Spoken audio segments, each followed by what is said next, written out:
26 సంవత్సరాల నమ్మకం, లక్షలాది సంతోషకరమైన వివాహాలు. తెలుగు మ్యాట్రిమోనీని డౌన్లోడ్ చేయండి. మూవింగ్ ఆన్ 2047 స్వాతంత్ర్య శతాబ్ది నాటికి భారత్ ఎలా ఉండాలి?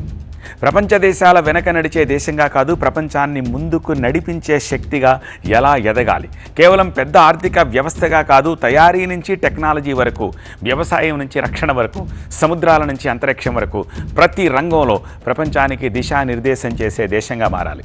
ఈ మహాలక్ష్యానికి ఎర్రకోట వేదికగా ప్రధాని మోదీ సప్తధార పవర్ను దేశం ముందుంచారు. ఇంతకు ఏమిటి సప్తధార ప్రోగ్రాం?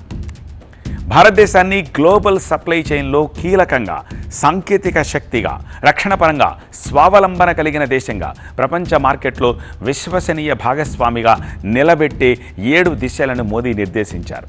దశాబ్దాలుగా సాధించలేకపోయిన లక్ష్యాలను రాబోయే 5 ఏళ్ల నుంచి 7 ఏళ్లలో సాధించాలనేది మోదీ సంకల్పంగా పెట్టుకున్నారు. సప్తధార number 1 manufacturing power. Made in India నుంచి గ్లోబల్ సప్లై చైన్ వరకు కాస్ట్, క్వాలిటీ, స్కేల్లో భారత్ అగ్రభాగాన ఉండాలి అంటున్నారు మోదీ. భారత్లో తయారీ అంటే కేవలం ఒక ఫ్యాక్టరీలో వస్తువు తయారవ్వడం కాదు, కాంపోనెంట్ నుంచి డిజైన్ వరకు, డిజైన్ నుంచి ఫైనల్ ప్రోడక్ట్ వరకు మొత్తం వాల్యూ చైన్ భారత్లోనే ఏర్పడాలని మోదీ లక్ష్యంగా పెట్టారు. భారత్ కేవలం మార్కెట్గా ఉండకూడదు, ప్రపంచానికి సరఫరా చేసే తయారీ కేంద్రంగా మారాలి అంటున్నారు ప్రధాని. అందుకు భారతీయ ఉత్పత్తులు 3 విషయాలలో ప్రపంచంతో పోటీ పడాలి. అంటే ప్రపంచం కొనాలనుకునే వస్తువులను భారతే తయారు చేయాలి, గ్లోబల్ మార్కెట్లో భారత్ ఉత్పత్తులపై పరిపూర్ణ నమ్మకం ఉండేలా ఎదగాలి అంటున్నారు ప్రధాని మోదీ. సప్తధార number 2 agriculture and food processing. రైతు పొలం నుంచి ప్రపంచ మార్కెట్ వరకు మనదే పై చేయి ఉండాలి. భారత్కున్న అతిపెద్ద సహజ బలాల్లో వ్యవసాయం ఒకటి. పళ్ళు, కూరగాయలు, మసాలాలు, సీ ఫుడ్, ఇతర వ్యవసాయ ఉత్పత్తులకు ప్రపంచ మార్కెట్లో భారీ అవకాశాలున్నాయి. దానికి నమ్మకమైన విలువను జోడించి ప్రాసెస్ చేసి, ప్యాక్ చేసి ప్రపంచ ప్రమాణాలతో ఎగుమతి చెయ్యాలి అన్నదే ఈ ధార లక్ష్యం. అంటే వ్యవసాయాన్ని కేవలం జీవనాధారంగా కాకుండా ప్రపంచ ఆహార శక్తిగా మార్చాలి అంటున్నారు ప్రైమ్ మినిస్టర్ మోదీ. సప్తధార నెంబర్ 3 టెక్నాలజీ అండ్ ఇన్నోవేషన్.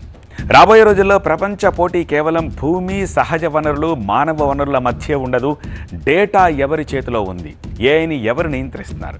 కొత్త టెక్నాలజీని ఎవరు సృష్టిస్తున్నారు? ఈ ప్రశ్నలే దేశాల భవిష్యత్తును నిర్ణయిస్తాయి. అందుకే భారత్ కేవలం విదేశీ టెక్నాలజీని ఉపయోగించే దేశంగా కాకుండా టెక్నాలజీని సృష్టించే దేశంగా ఎదగాలి. అంటే భారత్ను గ్లోబల్ ఇన్నోవేషన్ హబ్గా నిలబెట్టడమే ఈ 3వ ధార లక్ష్యం అంటున్నారు ప్రధాని మోదీ.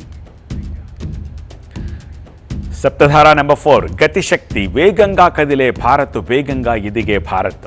వేగం పెరిగితే ఆర్థిక వ్యవస్థ వేగం పెరుగుతుంది. దేశం అభివృద్ధికి కేవలం పెట్టుబడులే సరిపోవు, కనెక్టివిటీ ఉండాలి, వేగం ఉండాలి, మౌలిక వసతులు ఉండాలి. ఓ ప్రాంతంలో తయారైన వస్తువు మరో ప్రాంతానికి స్పీడ్గా చేరాలి. పోర్ట్ నుంచి ప్రపంచ మార్కెట్కు సరకు త్వరగా వెళ్ళాలి.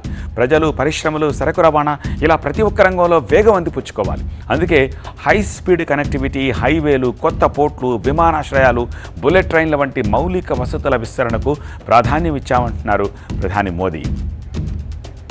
26 సంవత్సరాల నమ్మకం, లక్షలాది సంతోషకరమైన వివాహాలు. తెలుగు మ్యాట్రిమోనీని డౌన్లోడ్ చేయండి.